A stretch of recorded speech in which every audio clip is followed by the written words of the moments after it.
سلام كمي تخونو تختاتلتنا هذي حريقم حريا بوستيوم نلومينا بزحزنيم زيناتات حريا بوست كنساقر فلما جن بقند استازيناتات كنفلموم ኣብ መንጎቲና በትግራይ ዝተጸግዐ ሓይሊ TPF ፍልልይ ተፈጢሩሎም ነዚዕቡ ድማ ዝተኣሰሩ ከም ዘለዎ ተፈሊጡ ሙሉእ ሓበሬታ ኣለና ተኸታተሉና ትግራይ ኣብ ትሕቲ ብልጽግና ክትወድቕ ከም እትኽእል ተገሊጾም ጽምዶ በርዒኑሉ ድማ ተባሂሎም ሰራዊት ንሳልሳይ ግዜ ዓሚጹም ናብ ጎደናታት ወፂኡ ድማ ድምጹ እንተሰምዐ ተራእየሎም ኢትዮጵያ አምባሳደር አይቀበልን ይላል ካብ አዲስ አበባ ከምዝ ተመለሰውን ተቃሊሕዮም ፈላማይ እስውር ወታደራዊ መጽቃዕት ተፈጽሞም እቲ ስጉምቲ ሕነን መፍዳይ ዝተወሰደ ከም ዝኾነ ድማ ተገሊጹሎ ዝብሉን ካልኦት ሓደሽቲ ሓበሬታታት ሒዝናልኩም ቀሪብናለና ኣብ መንጎቲ ናብ ትግራይ ዝተጸግዐ ሓይሊ TPF ፍልልያት ተፈጢሮም ነዚ ስዒቡ ድማ ዝተኣሰሩ ከም ዘለዎ ተፈሊጡሎ ሙሉእ ሓበሬታ ኣለና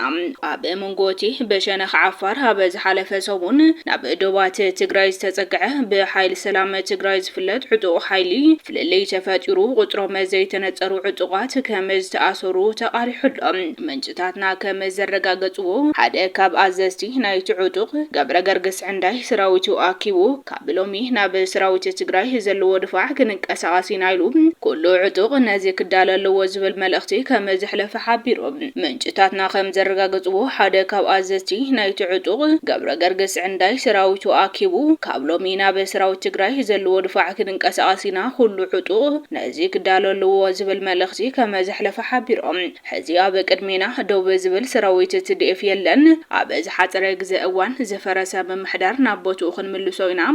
ልክዕ ተዳለዎ ዝብል መልእኽቲ ከም ዘሕለፈ ተገሊጹዮም ገለ ካብቶም ርእይቶ ዝሃቡ ዕጡቓት ተኣከብቲ ሰራዊት ትግራይ ባዕሉ ከይተኮሰልና ክንትኩስ የብልናን በመሰረቱ ባዓልና ኩናት ምጅማር ዘዋጽ ኣይኮነን እዚ ተቐባልነት ዘስእንና እዩ ከም ዝበሉ ተፈሊጦም በመሰረት ዝረኸብናይ ሓበሬታ ገለ ካብቶም ሓሳቦም ዘቕረቡ ዕጡቓት በትእዛዝ ኣዛዚት ዕጡቕ ገብረ ገርግስ ዕንዳይ ኣብ ሱረ ክጸንሑ ከም ዝተኣዘዙ ተገሊጹዮም እቶም ዝተኣሰሩ ዕጡቓት TPF ምስ ትግራይ ዘለዎ ሓይሊ ሓበሬታ ተቀያይሩ ኢኹም ሰራዊት ክትላዓዕሉ ፈቲንኩም ተባሂሎም ኣብ ግዜያዊ ወታደራዊ ቤት ማእሰርቲ ክጸንሑ ከም ዝተወሰነ ተረጋጊጹሎም ኣቀዲሙ ኣብ ዶባት ዕጡቕ ምስ ሰራዊት ትግራይ ብዝተፈጠረ ጎንፂ ካብቲ ከባቢ ርሒቑ ዝጸንሐ ክኸውን እንከሎ ኣብ ዝሓለፈ ሰሙን ኩነታት ትግራይ ብቁልጡፍ ይቀያየር ስለዘሎም ብህጹጽ ናብ ዶባት ዓፋርን ትግራይን ተኣዚዞም ናብ መጋለ ከም ዝቐረቡ ዝዝከር እዮም ትግራይ ኣብ ትሕቲ ብልጽግና ክትወድቕ ከም እትኽእል ተገሊጾም ጽምዶ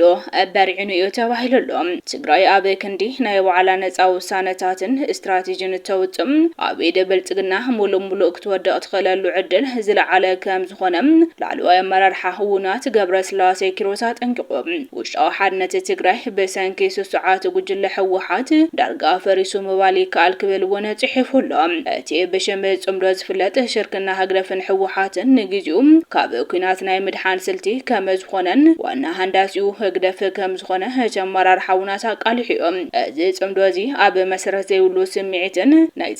ጸላኢ ፈታዊ ብዝብል ንብልጽግና ኣብ ምፍራሕ ዝተመስረተ ስለ ዝኾነ ቀጻልነት ዘለዎ ሰላም ከም ዘይኽእል ተሓሳሲቡ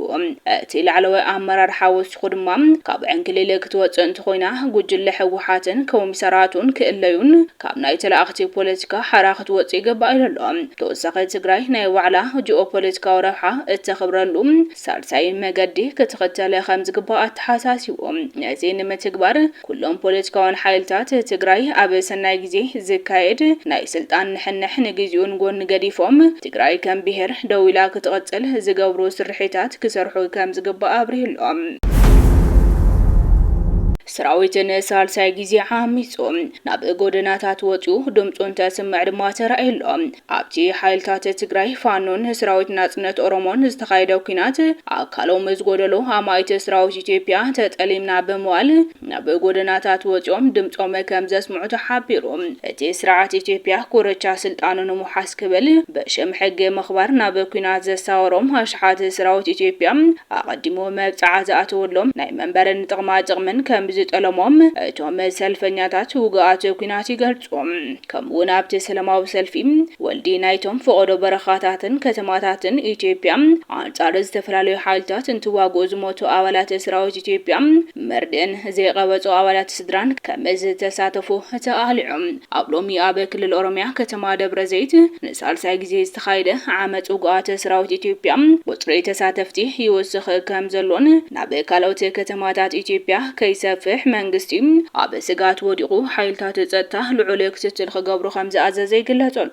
ኣብ ዝሓለፈ ሰሙን ኣብ ሰራዊት ፍሉይ ሓለዋ አባላት ሪፐብሊካን ጋርድ ኮይኖም አንጻር ሰራዊት ትግራይ እንትዋግኡ ዝቆሰሉ ውግኣት መንግስቲ ኢትዮጵያ ሕቶም ክሰምዖም ከም ዘይከኣለን ቃል ዝኣተወሎም መብዛዕ ክትግበር ብዘይምኽኣሉ ናብ ጎደናታት ወፂኦም ክዕምፁ ከም ዝተገደዱ መግላጾም ይዝከር እዩ መንግስቲ ኢትዮጵያ ኣብቲ ኣብ ልዕሊ ህዝቢ ትግራይ ዝኣወጀው ኩናት ፀንተት ክሳብ ማሕበረሰብ ዓለም ኢዱ ይእቱን ብዕሊ ፕሪቶሪያ ደው ዘበሎ ልዕሊ ፍርቂ ሚልዮን ሰራዊቱ ከም ዝሰኣነን ቁጽሩ ዘይተነጸረ ድማ ግዳይ መጉዳእቲ ኣካል ከም ዝኾነ ይሕበረሎም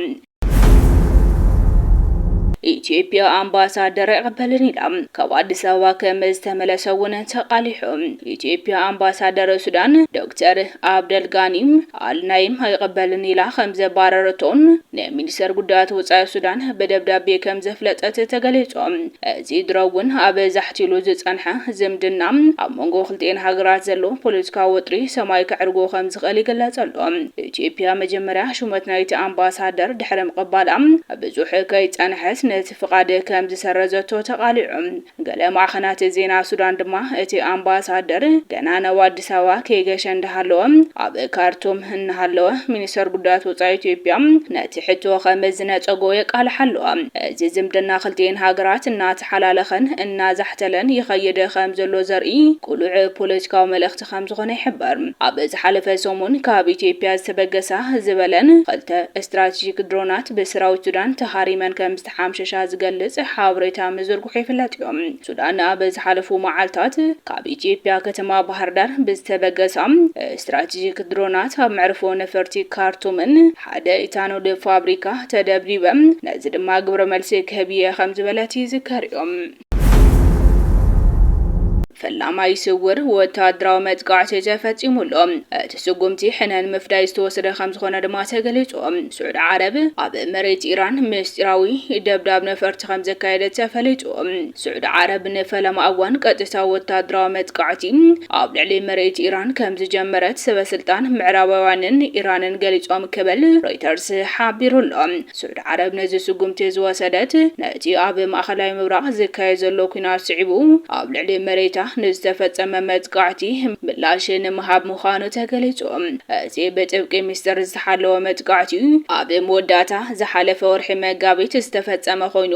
እቲ መጥቃዕቲ ብሓይሊ ኣየር ሱዑድ ዓረብ ዝተፈጸመ እዩ ተባሂሉ መንግስቲ ሱዑድ ዓረብ ኣብ ታሪኩ ንፈለማ እዋን ኣብ መሬት ኢራን ቀጥታዊ ወታደራዊ ስጉምቲ ከም ዝወሰደ ይግለጸሉ ብመሰረተ ጸብጻብ ሮይተርስ እቲ መጥቃዕቲ ነፈርቲ ዝተፈጸመሉ ትክክለኛ ቦታን ኢራን ኢላማ ዝገበረትሉ ቦታን ክሳብ ሕዚ ብንጹር ዝተፈለጠ ነገር የለን ሓደ ላዕለዋይ በዓል ስልጣን ሚኒስተር ጉዳያት ወጻኢ ሱዑድ ዓረብ ነቲ መጥቃዕቲ ብቐጥታ ካብ ምዝራብ ዝተቆጠበ ኮይኑ ሚኒስተር ጉዳያት ወጻኢ ኢራን እውን ብዛዕባ እዚ ጉዳይ ዛጊድ ርእይቶ ይሃበን ዝኸበርኩም ተኸታተልቲ ሕርያ ፖስት ሎም ዝተዳለወ ሓድሽቲ ሓበሬታታት ነዞም ዝተኸታተልኩሞም ይመስሉ ነይሮም ነቲ ሰናይ ምክታልኩም ድማ ኣዚና ኢና ነመስግን ሰላም